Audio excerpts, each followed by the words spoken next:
Do you love books? Do you love data? Do you love data about books? Hello, I'm Hannah. If you're new here, sometimes I read, and I use the story graph to track all of my reading. Go check it out. Much better than Goodreads, not owned by Amazon. I'm here to convert you all to the story graph. I still don't understand why people are still on Goodreads. But at the end of last year, I made a video talking about my favorite books that I read last year, and I promised that I would be doing my story graph 2024 analytics year wrap up data. Yum. I promised that video. This is that video.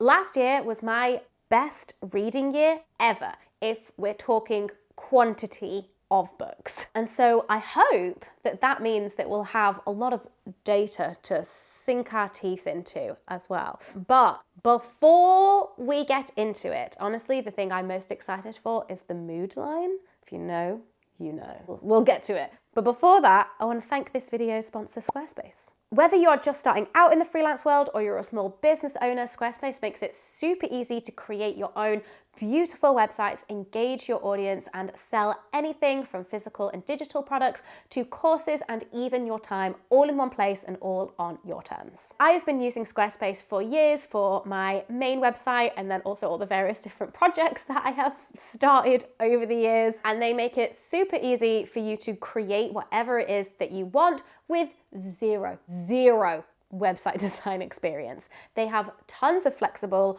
website templates to pick from. Find the one that is right for you, and then you can customize it with all of your own branding and content, and you can add loads of different features to meet your specific needs. And with their fluid engine and drag and drop technology, it just makes the whole process so easy for, novices like me. And it allows anyone to get super creative in designing their own website. And Squarespace's new design intelligence empowers anyone to create their own beautiful and personalized website using AI technology. And if you have an online store, then Squarespace Payments is the easiest way to manage payments. Onboarding is really fast and simple, and there are loads of different options of how your customers can pay. And with invoicing, you can manage clients and keep track of invoices all in one place, which can help to simplify your workflow when it comes to running a service-based business. So if you are ready to create your own website, then head to squarespace.com to start your free trial. And then when you are ready to launch it into the world, you can go to squarespace.com/morehannah to get 10% off your first purchase of a website or domain.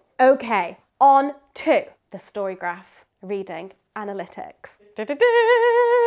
Your 2024 reading wrap up. Congratulations on a brilliant reading year.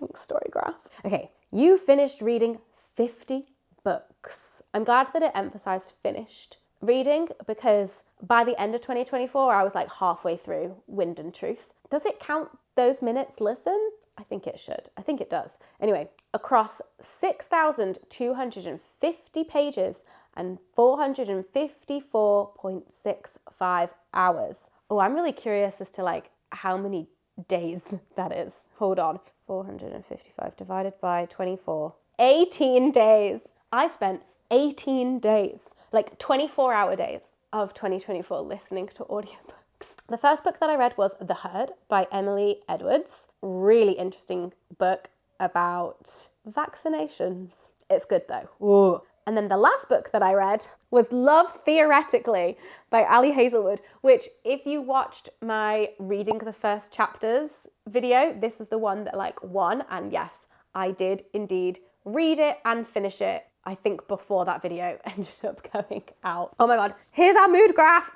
So your 2024 story graph, a mood map of your reading. Lighter books push the line up and darker books push the line down. So generally, I read quite light books, but then things really took a dip in November and December. Is that because of Wind and Truth? But look, we have this big up. I'm so curious.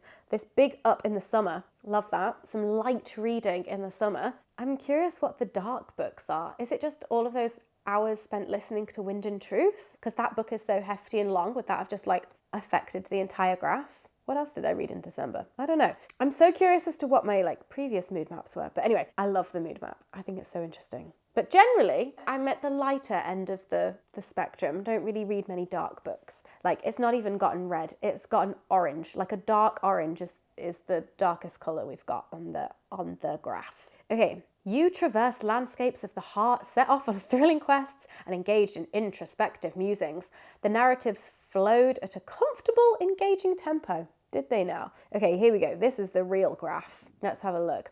Books, pages, and minutes per month in 2024. So the blue line is books read, so books finished. It's like it usually counts as the month that you finished it. Red is pages read, and green is minutes listened. So we took a real dip in April, and I have a feeling that was because there was the video that I did where I got a professional book recommender service to recommend me some books, and I ended up DNFing 2 of those books because I did not like them, and then I, didn't fancy reading anything after that for a bit. I read 6 books in September, or finished 6 books in September. That's got to be some kind of record for me. But then again, look at this. This is funny because in December, that's also my lowest month in terms of books read, books finished, but my highest in terms of pages read. Was that because of Love Theoretically? I don't know. And something else, clearly. Oh, maybe The Marriage Portrait. But then minutes listened is high.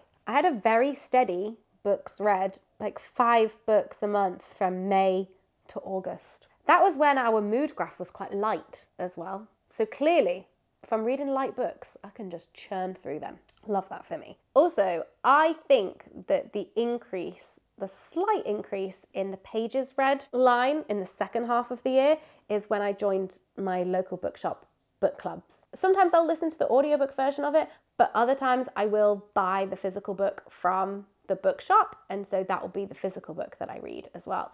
And so that's kind of like bumped up my physical book pages. And I met my reading goal, although I did not actually set my reading goal to be 50 books until like November, December, like right at the end of the year when I was like, oh, I think I actually might hit this. So I just didn't have a goal going into the year because the last like 2-3 years have been, low reading years, although still good reading years, but I just haven't read as many books because of like pregnancy and then like early motherhood. And so I just don't set reading goals. And I've not set a reading goal this year either because I'm like, I would like to get pregnant. So we're not setting goals for reading. Okay, genres I spent the most time with in 2024, literary, so that's like over 15 books, fantasy, science fiction, romance, and contemporary.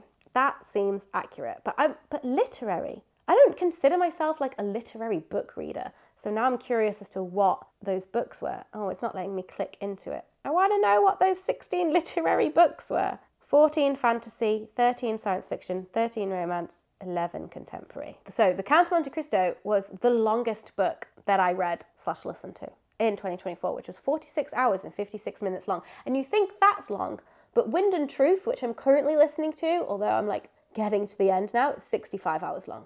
65 hours long. This is how I end up like spending 18 days of my entire year listening to audiobooks, because The Count of Monte Cristo alone is almost 2 days. Wind and Truth, 2.5 days. Madness. And then the shortest book that I read was The Lost Daughter by Eleanor Ferrant, which is 140 pages long. The average length of the books that I read was 361 pages. That's pretty respectable. I think that's like an average book length, right?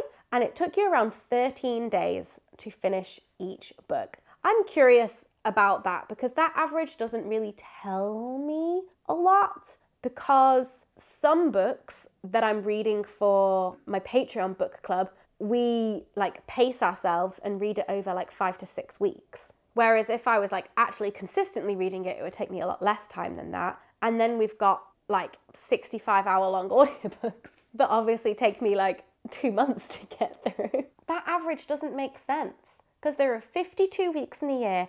I read 50 books, but on average it took me 13 days to read each book. Oh, but I'm reading more than one book at a time because I usually have one physical and one audio on the go at any time. Right, the least amount of time I spent with a book was 1 day, which was Steal Like an Artist, 10 Things Nobody Told You About Being Creative. Yes, that was just a like 30 minutes it took to read that book. And then I spent 86 days with The Artist's Way. I think it's kind of interesting that both of the books are in the same like genre, like non-fiction books about being creative. Interesting. But yeah, but that's because The Artist's Way is like a 12-week thing. And I documented my experience of like doing The Artist's Way. Is 86 days 12 weeks? What's 12 times 7? My brain doesn't want to do 12 times 7. I know 7 times 7 is 49. That is just one that is stuck in my head. But 12 times 7 is 84. So then an extra 2 days. Okay, authors I spent the most time with. I'm actually a bit gutted that I didn't get round to reading the next Murderbot, because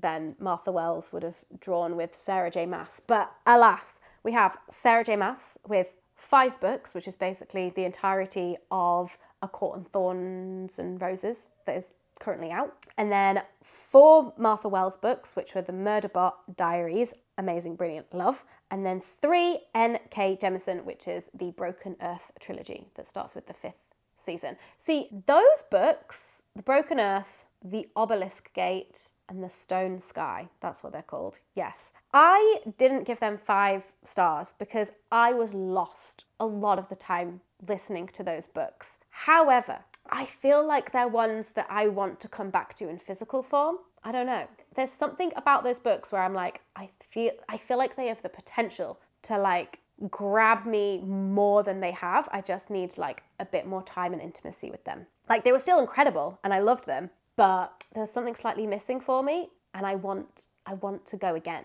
because I feel like I'll have a better chance of understanding all of the stone stuff a second time around.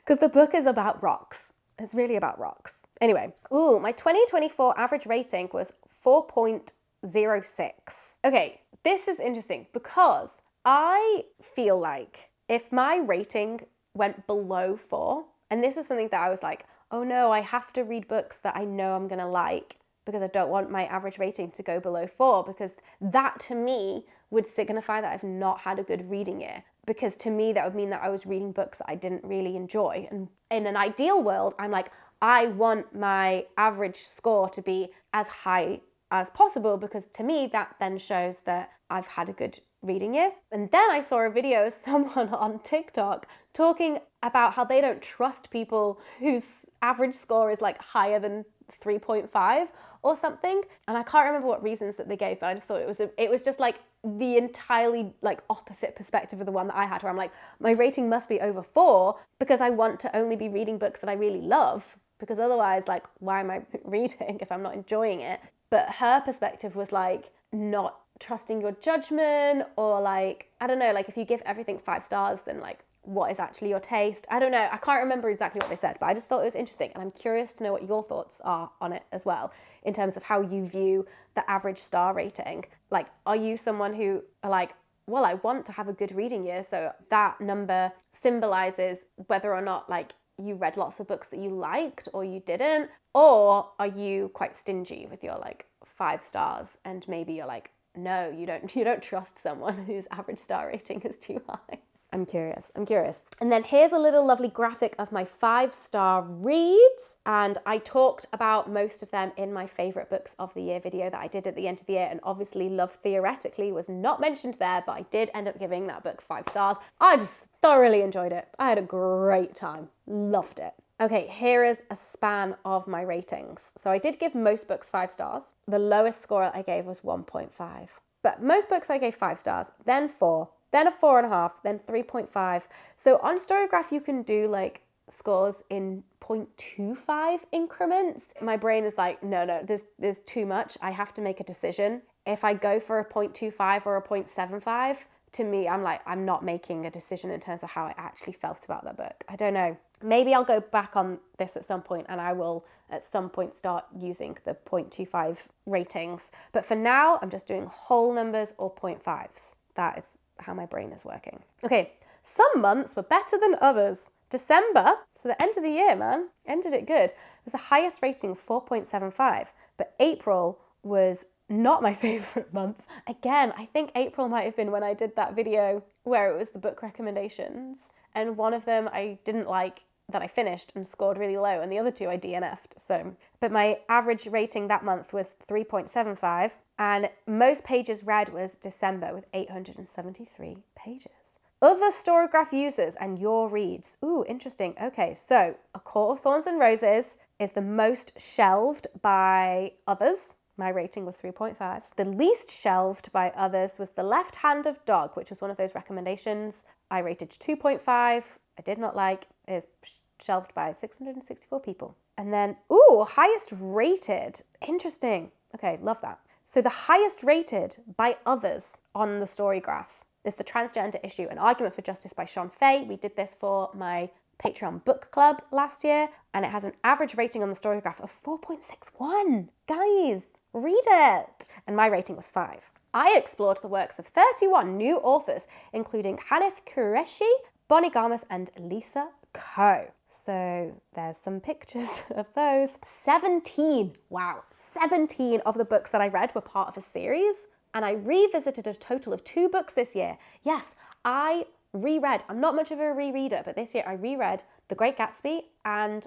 Goldilocks by Laura Lamb, an amazing standalone sci-fi, would recommend. And that was because they were part of book club, my bookshop book club. You decided to not finish 4 of the books you picked up this year. I'm curious as to if it's going to include, right, it's including A Court of Silver Flames in here, even though I actually picked that back up again and finished it. But that was because I DNF'd it before the Storygraph released the pause feature, which I think is great. And this is one of the reasons why the Storygraph is brilliant and so much better than Goodreads, because I think her name is Nadia, who is the founder and the genius behind it, is just like constantly taking on feedback and working on new features. And that pause feature, yes, but it seems to still count that in my DNFs. So there was Midnight Water City, yeah, No Feck Gloss, those are the 2 recommendations. And then The Good Enough Parent, how to raise, what was it? Contented, interesting, and resilient children. Yeah, couldn't be bothered. It was too philosophical. I was like, no, damn the school of life. You didn't own any of the books that you read this year. That is not true. That is just because I have not told the Storygraph which books I own and which I don't. Like, keeping track of my own personal library is not something that I use this app for, but it's something that you can do. Ooh, plus. So this means that these are some of the stats I think that I get because I pay for the Storygraph, because I want to support them and I want to get the plus features. So compared to 2023, the number of books that I read rose by 108%. Number of pages, 305% up, and the number of hours, 11% up. Love this. Okay, okay, this is interesting. So your mood map compared to your friends, I think I've got 3 friends on the Storygraph, so I don't know if this is actually really telling us anything. But even so, I find it interesting that these 3 friends also took a dip at the end of the year. There's not enough data for us to really take anything from that, because I do think I just have 3 friends on the Storygraph. But my profile is public, so you can follow me on the Storygraph to see what I'm reading. Right, your personal 2024 reading experience, charts generated from your reviews. So this is like what I've described books as, not necessarily what the Storygraph or everyone in general describes books as. So mostly emotional, hopeful, reflective, challenging, mysterious, tense. Those are kind of like my big ones. And then at the bottom, informative and relaxing. Don't want that apparently, but hopeful. I feel like that's the first time I've seen hopeful like really high up. Normally I get like emotional, reflective tend to be like quite high up in terms of moods for me. Anyway, in terms of pacing, medium. Most of the books that I read were medium paced, and then fast, a close second, and slow. Yeah, I do not like a slow paced book. I very rarely read slow paced books. All right, components of your highest rated reads. Ooh, this is good. So this can be like, tell me your recommendations based off this, because these are the books that I will most likely enjoy. Moods, funny, adventurous, challenging. Pace, fast. Okay, that's interesting that even though most of the books that I read were medium paced, I rated fast ones the highest. Book type, fiction, genres, psychology, speculative fiction, health. Okay, I think it's because it's included some of the non-fiction genres that I rate very highly, like Esther Perel and The Transgender Issue as well. Like a lot of the non-fiction books that I read this year are in those categories and would have been rated like 5 stars. I want to know what my fiction genres are that I rate really highly. Anyway, story style, plot driven. I'm a plot gal, no surprise there. Characters, lovable, flawed, diverse, well-developed. I mean, who doesn't like characters like that? I mean, I guess some people don't need their characters to be lovable. I don't, but clearly I do when it's my highest rated books. Okay, 2024 at a glance. Here's my lovely, there you go. You can see all the books that I've read. What fun. 2024 stats. There's going to be some more stuff here. Ooh, okay. So here are the moods based off what other people say books are. Okay, this is interesting. So apparently when I'm doing my little Storygraph review and I'm saying like what the moods of the book were, I seem to think that these books are hopeful, but hopeful is all the way down at the bottom. It's the tiniest little sliver. Oh my God. Am I just a massive optimist where I'm like, I read a book and I'm like, that was really hopeful. And other people are like, that was fucking depressing. And I'm like, so much hope. What does this mean? But yeah, emotional, adventurous, reflective. I'm so curious now as to which books I marked as being hopeful that the vast majority of people or the Storygraph don't seem to classify as hopeful books. What is that? Okay. Anyway, pace. Oh, so according to the Storygraph, 82% of the books that I read are medium paced, 10% fast, 8% slow. Wow. So there are some medium paced books that I'm finding are faster, maybe. What does this mean? What is the differences between what I say something is and what the Storygraph does? And does what I say something is contribute to the average of the Storygraph, or is that data being pulled from like the information about the book that like the publisher provides? I don't know. Right, page numbers. The vast majority, 60% of the books that I read were actually under 300 pages. 35% were 300 to 499, and 5% of the books that I read were over 500 pages. Right, audiobook length though, what have we got? The majority of them were 8 hours to 15 hours, 59, 16 hours. Next were the big ones, over 16 hours. That is wild to me that like the upper one is like 16 hours when the long books that I read are like 45 hours. And then 17% of them were like under 8 hours. What are these tiny audiobooks? Oh yeah, Sea of Tranquility, Court of Frost and Starlight, Western Lane, Left Hand of the Dog, Piranesi. Yeah, they're all short books. Right, 84% fiction, 16% non-fiction. Here's our genres. Oh, we can click on the genres now. Right, what are these literary books that I'm reading? Okay, yeah. Does that count as literary? It's historical fiction. Anyway, I guess it's also literary. Okay, yeah, okay, fine. I can see why that is a big genre of mine. Yeah. Format, 60% audio, 40% print. That's interesting to me. I would have thought that it would be much higher audio. There we go. Oh, and wait. Oh, our most read authors. Also 3 books. Emily Henry. She didn't make it onto that summary graphic thing, but she's here. 3 books from Emily Henry and 2 books from Mona Arwen. We've looked at that graph. Oh, this is one of my favorite things though. View ratings per book type. So here we go. So I like funny books. Funny right at the top. I do not like sad books. Average rating of 3.5 for a sad book. That is wild to me. My average rating for a fast-paced book is 5. That means every fast-paced book that I read this year, I gave 5 stars. Fiction I like slightly better than non-fiction. Okay, here's our more genres. So we can find some of our like fiction genres. A lot of like the top 10 is very much taken over by the non-fiction genres like psychology, health. I think historical probably is fiction, like historical fiction, but sociology, gender, and memoir. But then if we find the fiction genres, we've got speculative fiction, average rating of 5 stars. Love that. Historical fiction, 4.5. Horror, 4.33. Is that basically the Mona Arwen books? I feel like Mona Arwen is the only like could be classified as horror that I have read this year, Bunny and Rouge, but I did love those books. But they're a very different kind of horror. Like, I don't think I'm going to be like, oh, I like horror books. I think I'm going to read The Shining. Should I read The Shining?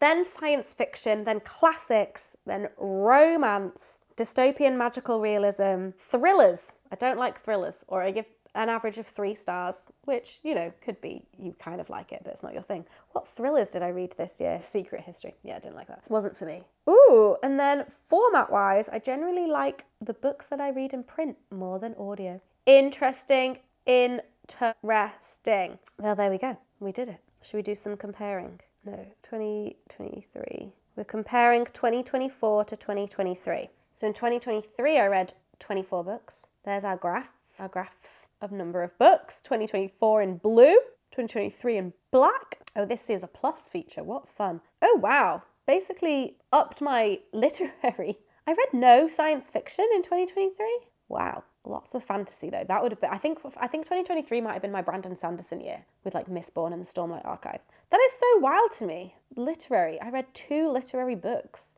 The Wife and Daisy Jones and the Six in 2023. And then this year I read 16. Do you know what? I think a lot of that is probably book club because I'm not in control of the books that are picked unless I'm picking. 2023 was a big fantasy year. Was it all Brandon Sanderson? Juno Dawson, Sanderson. That is not the edition of Rhythm of War that I read or / listened to. Audio, this one. Switch to this edition. Thank you. 2023 was my Sanderson year. I read 10 books by Brandon Sanderson in 2023. This year, my top authors are a bit more evenly spread. So my average rating in 2024 was 4.06. In 2023, it was 4.16. So I liked the books more that I read last year, even though I read less of them. Anyway, so there we have it. That was my reading year of 2024 in lots of pretty graphs and charts and things. I would love to know how your reading year went last year. Are you setting yourself a reading goal this year or are you not? As I said, I am not. Not this year. We shall see what happens. Don't forget to subscribe so you don't miss other videos. Not that subscribers matter anymore on YouTube or social media in general, but I'm gonna say it because I want to hit 100K on this channel for entirely superficial reasons, but it would be nice. And if you want to join our book club over on my Patreon, we are currently reading The Right to Sex. I need to go pick up my copy from the library. And our book club discussion for that book is going to be on Wednesday, the 26th of February. And lots of other cool stuff happens on Patreon and you'll be supporting the videos that I make as well. So thank you so much. I hope that you're all doing well and I'll see you in the next one. Bye!